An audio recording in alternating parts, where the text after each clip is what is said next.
Hi everyone, I'm here today in Rozelle with Peter Hare from Rozelle Against WestConnex. So Peter and I met in 2015. Yeah, that's about right. And we've been fighting consistently against the WestConnex toll road ever since.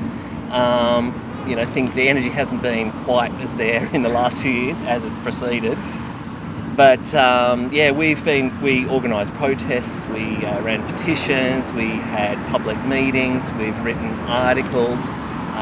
You published the Bottleneck newspaper, which was distributed to how many people?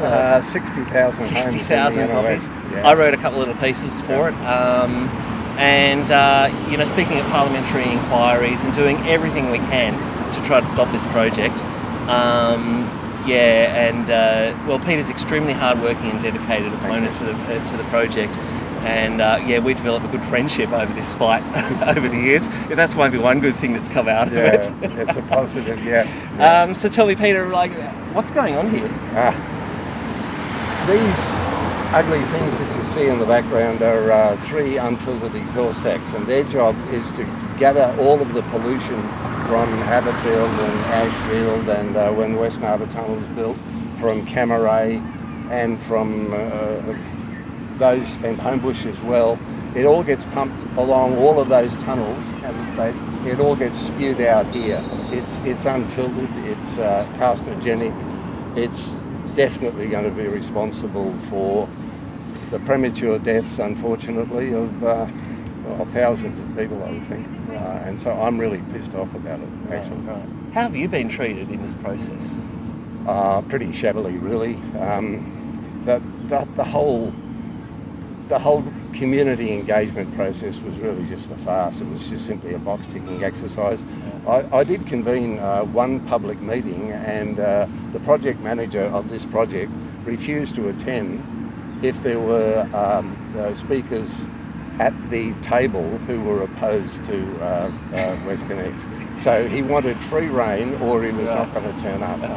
And there was something like 400 or 500 people at the Balmain Town Hall that day, and they had heard a very one-sided sort of perspective of this thing. It's outrageous. Is this the right sort of thing to be building in the middle of a climate emergency? No, definitely not. It's crazy. All it's doing is encouraging more and more cars onto the road. It's burning more and more fossil fuel. It's increasing the impact and the severity of climate change. Global warming will just be accelerated as a result of projects like this. So no, mate, it's a fucking joke. It just simply shouldn't be happening. And is there an alternative? Yeah, public transport, obviously. Right, of course. Jesus. Yeah. That was the Dorothy Dixer. Yeah, of course. We've been campaigning for public transport, active transport, walking, cycling, for a long time. Peter, can you tell me, what's been your experience in fighting this? What sort of positions or support or involvement have you got from the political parties like Liberal, Labor, Greens and Socialist Alliance? Well, let's knock them off one by one. Liberal and Labor, there's not a lot to choose between them, really. Unfortunately, they both support this, concept, this toll road unfiltered stack approach, which is a joke. So my strong advice next Saturday would be to ignore both of those parties and vote for an environmental independent if you've got one standing. Vote for a Green maybe, or even vote for the Socialist Alliance. I mean, the Greens have been pushing this opposition to this joke for years, as have you guys. So that would be my advice. And I used to be in the ALP. I'll come clean. Really? I was the president of the Rozelle branch here in the 80s, and I've seen the ALP, the inner workings of it, and believe you me, it's not pretty. Okay. I'm glad that I'm out of it. I haven't been a member of a political party for 40 odd years, and I've got no intention of joining another one. Right. Okay. So I'm pretty cynical about the whole political process. Yeah. I think democracy's been hijacked. Right. Yeah. So what can people do if they want to get a bit involved? I know there's Rozelle Against WestConnex, Stop the Tunnels. I support both of those, absolutely. Do whatever you can. use your vote wisely, even if it's just a protest vote.